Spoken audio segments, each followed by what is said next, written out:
Kanchikacherla bypass సమీపంలో సుమారు 20 ఏళ్ల క్రితం మంజూరైన ఎన్టీఆర్ కాలనీ ఇళ్ల స్థలాలను జిల్లా collector Dilli Rao MLA doctor Mondithoka Jaganmohan Rao పరిశీలించారు.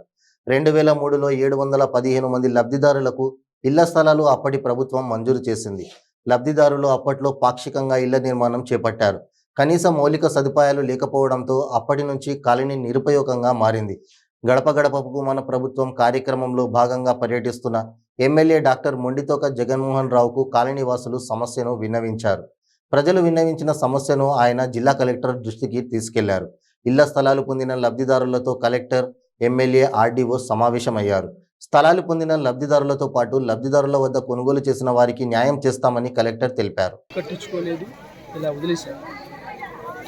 దానివల్ల వాళ్ళకి జగనన్న కాలనీల్లో కూడా మొన్న నవరత్నాలు పేదలందరికి ఇళ్లలో భాగంగా వాళ్ళకి రాలే పాపం. కాబట్టి ఎవరికైతే ఇచ్చేసామో, ఎవరికైతే ఇక్కడ ఇళ్ల స్థలాలు ఇచ్చి కట్టలేదో వాళ్ళని కూడా జగనన్న కాలనీలో తీసుకొచ్చి దీన్ని జగనన్న కాలనీలో భాగంగా 715 మందికి ఇచ్చాం. ఒక మంచి కాలనీ చేయాలనే ఉద్దేశంతో ఈవేళ లబ్ధిదారులందరినీ పిలవడం జరిగింది. కాబట్టి మళ్ళా లబ్ధిదారులందరినీ పిలవడం, ఎవరి బెనిఫిషియరీ ఉన్నారో చూడటం, వాళ్ళకి ఖచ్చితంగా దీన్ని జగనన్న కాలనీగా చేయడంలోనే పనిచేయడానికి వేళకి వచ్చాం. ఆ దిశగా అడుగులేస్తాం. ఖచ్చితంగా గవర్నమెంట్తో మాట్లాడి దీన్ని జగనన్న కాలనీగా మారుస్తాం. బెనిఫిషియరీ అందరికీ కూడా ఇల్లు కట్టిస్తాం. జగనన్న కాలనీకి ఎలా అయితే మౌలిక సదుపాయాలు ఇచ్చాం కట్టిస్తాం. ఎందుకంటే 20 సంవత్సరాల క్రితం పట్టాలు వచ్చి ఇల్లు లేకుండా ఉన్నారు.